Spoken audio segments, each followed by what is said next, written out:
কৃষ্ণ এতিয়া কৈ দিলে যে এইখিনি কাৰ বচন ব্ৰহ্মাৰ বচন নহয়নে ব্ৰহ্মাই কাক কৈ আছে স্বয়ং দেৱলোকত দেৱতাসকলক যিসকল দেৱতাই দ্বিতীয়াই গৰ্ভ দেখি নিজকে ভয় খাই আহি স্বয়ং ব্ৰহ্মা ঈশ্বৰ মানি তেৰা সমস্তই কি কৰিছে প্ৰাৰ্থনা কৰিছে কৰাৰ লগে লগে ব্ৰহ্মাই এতিয়া দ্বিতীয় গৰ্ভত কোনে আহি কেনেধৰণে স্থিতি লৈছে তাকেই ক'বলৈ গৈ এই কাহিনী আৰম্ভ হৈ বৈকুণ্ঠ বৰ্ণনা দি ঈশ্বৰ পুৰুষৰ দৰ্শন দিয়াই দিলে আমিও ঠিক তেনেকৈ ঈশ্বৰ পুৰুষৰ দৰ্শন পাবলৈ হ'লে হৃদয়ৰ পৰা এই অহংকাৰ ভাৱটো আঁতৰাব পাৰিব লাগিব এহিমতে ভক্তিৰ সমিলিন জাহাৰ লভে মহা আনন্দ গুচয় অহংকাৰ সেই অহংকাৰ শব্দটোৰ কাৰণে গুৰুমাৰ্গৰ ভকতিৰ ওপৰত নিৰ্ভৰ কৰি আমি এভাগিলৈ যাবই লাগিব প্ৰভুসকল আই মাতৃকক মোহ আৰু অহংকাৰটোৱে হৈছে জীৱৰ প্ৰধানকৈ মানৱৰ ডাঙৰ বিকাৰ আৰু সেই বিকাৰটো যদি আঁতৰাব পৰা যায় তেতিয়াহ'লে আমি ঈশ্বৰ পুৰুষক যে সাক্ষাতত পাই আছোঁ তাক বিশ্বাসৰে সৈতে ল'ব পাৰিম আমি অভাগীয়ে এটা কাৰণে ক'বলৈ বিচাৰিছোঁ যে প্ৰভুসকল আই মাতৃকক হৃদয়ত যদি ভক্তিভাৱ জাগ্ৰত হয় তেতিয়াহ'লে এক মহাজ্যোতি জাগ্ৰত হয় যি জ্যোতিয়ে আনক কি উপকাৰ কৰিব সেইটো পিছৰ কথা প্ৰত্যেক মানৱৰ আই মাতৃ এটাই লোকৰ হৃদয়ত এটা মহান উপকাৰ হয় সেই উপকাৰটো হৈছে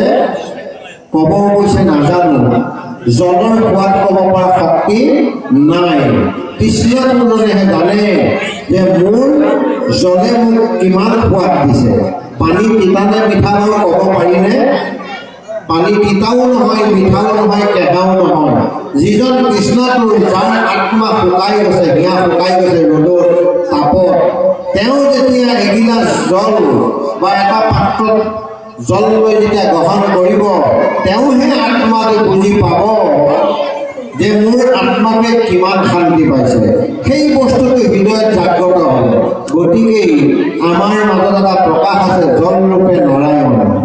গতিকে জলৰ কৃষ্ণ যেনেকৈ কোনেও কাৰো আগত ক'ব নোৱাৰে নিজে সেই বুজি পায় ঠিক নাৰায়ণৰ বা ঈশ্বৰৰ মহিমাটো আনে আনক বেছিকৈ বুজাই দিব পৰা শক্তি নাই আত্মাতেহে বুজিব পাৰিব গতিকে পদত যে অহংকাৰ বুলি ক'লে এই অহংকাৰ শব্দটোৰ ওপৰত নিৰ্ভৰ কৰি গুৰুমাৰ্গৰ ভকতি প্ৰশিক্ষণ দিবৰ কাৰণে স্বয়ং শিৱ আৰু নাৰদৰ মাজত যেতিয়া কথোপকথন হয় নাৰদৰ চৰণত শিৱই নিজৰ জটাৰ চৰণেৰে সৈতে স্পৰ্শ কৰি ভক্তি কৰিবলৈ বিচাৰিছে নাৰদ হতভম্ব হৈ গৈছে যে প্ৰভু আপুনি এইবিলাক কি কৰিছে বোলে নহয় তুমি মহাযোগী তুমি মোৰ কাৰণে পৰম ঈশ্বৰ তুমি যে আহি মোক ঈশ্বৰৰ নাম স্পৰ্শ কৰাই দিলা নাম মনলৈ যে আনি দিলা নাৰায়ণ নাৰায়ণ বুলি মই সঁচাকৈ সুখী গতিকে তুমি মোৰ কাৰণে আজি নাৰায়ণ কাৰণ তোমাৰ মুখত যিহেতু ঈশ্বৰ পুৰুষৰ নাম পূৰ্ণভাৱে সৈতে প্ৰকাশ পাইছে মই কিন্তু কপতিয়ে পৰে শুনিলে সমস্ত জীৱ উদ্ধাৰ হয় বুলি মৌনভাৱে সৈতে মই ধ্যানহে কৰি আছোঁ তুমি যে প্ৰকটভাৱে সৈতে নাৰায়ণ নাৰায়ণ শব্দটো উচ্চাৰণ কৰি যে মোক শুনা নাহি গতিকে তুমি মোৰ কাৰণে নাৰায়ণ বুলি দুইজনে আপোনা আপুনি লাগিছে লাগি কৈছে যে সেই ঋষি তোমাক মই কেইটামান কথা কওঁ আৰু তুমি যে মোক আগমনত বিভিন্ন প্ৰশ্ন কৰিলা সেয়া প্ৰশ্নৰ সমাধান তোমাৰ হৃদয়তে আছে নৰলোকৰ হৃদয়তে আছে ময়ো নৰক শতকোটি প্ৰণাম কৰিছোঁ এৰ নাম নৰ নহয় স্বয়ং নাৰায়ণ কৃষ্ণ নৰ নহয় স্বয়ং নাৰায়ণ সমস্ত নৰই নৰ নহয় নাৰায়ণ গতিকে নৰৰ মুখত যদি মই ৰকাৰ শব্দ শুনা পাওঁ না শব্দ যদি শুনা পাওঁ মই ৰৈ যাওঁ কিয় ৰ শব্দ কৈছে তেওঁ ৰাম ক'ব না শব্দ কৈছে তেওঁ নাৰায়ণ ক'ব এই বুলি মই থমকি ৰৈ যাওঁ গতিকে এতিয়া তোমাক কওঁ শুনা এই বুলি কথোপকথন হওঁতে হওঁতে গুৰু মাৰ্গৰ কথাখিনি ওলাই গ'ল গুৰু মাৰ্গৰ কথাখিনি ওলাওঁতে ঈশ্বৰ পুৰুষৰ ব্যৱস্থাটো ক'ত ক'ত অধিষ্ঠিত হৈ আছে সেইখিনি কথোপকথন হৈ এই অহংকাৰ শব্দটো আহি গ'ল যেতিয়া গুৰুৱে ঈশ্বৰ বুলি শব্দটো কৈ দিলে নাৰদ হতভম্ব শিৱই নাম মহিমা কৈছে শিৱই এতিয়া নাৰদক কৈছে তেতিয়া নাৰদৰ গোৱা ভোৱা দেখি কৈছে শুনা মই তোমাক কওঁ অ মোহ অহংকাৰ মনৰ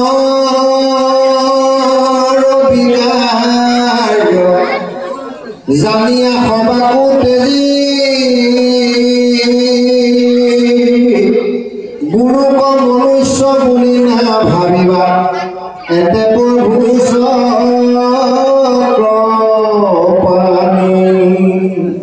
গতিকে এতিয়া পদমন্ত্ৰে কৈছে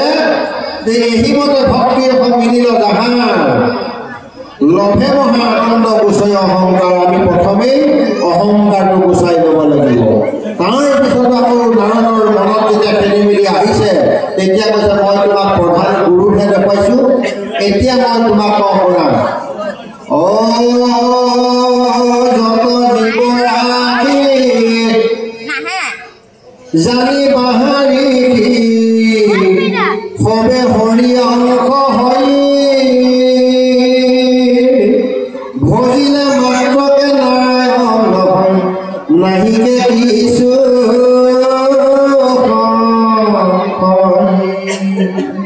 একদম বালি চাঙিৰ পৰা ধৰি গজহস্তিলৈকে যিমান জীৱ আছে সমস্ত জীৱতেই নাৰায়ণ প্ৰৱেশ হৈ আছে যদি তুমি ভজনা কৰিব পাৰিছা তেতিয়াহ'লে তেওঁই নাৰায়ণ হৈ উঠিব ইয়াত তুমি সংশয় নকৰিবা গতিকে প্ৰভুসকল এই ভজন মাৰ্গৰ চিন্তন মাৰ্গৰ নাম মাৰ্গৰ কাৰণেই গুৰু মাৰ্গ ভগৱতীৰ দ্বাৰা বিষাক্ত সৰ্প আৰু বিশালত ঠাইটো হস্তি এই দুটা বস্তু মানৱৰ ওচৰত বস হৈ থকা নাইনে বাৰু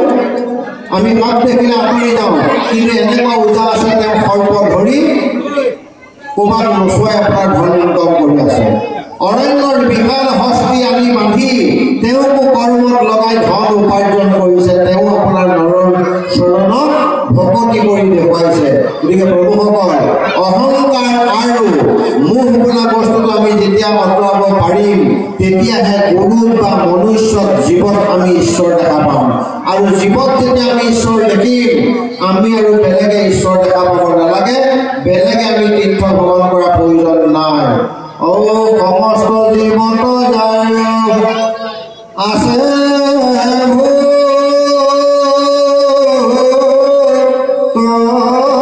দয়া নেলাগে বিচাৰি যাইবে কাঠি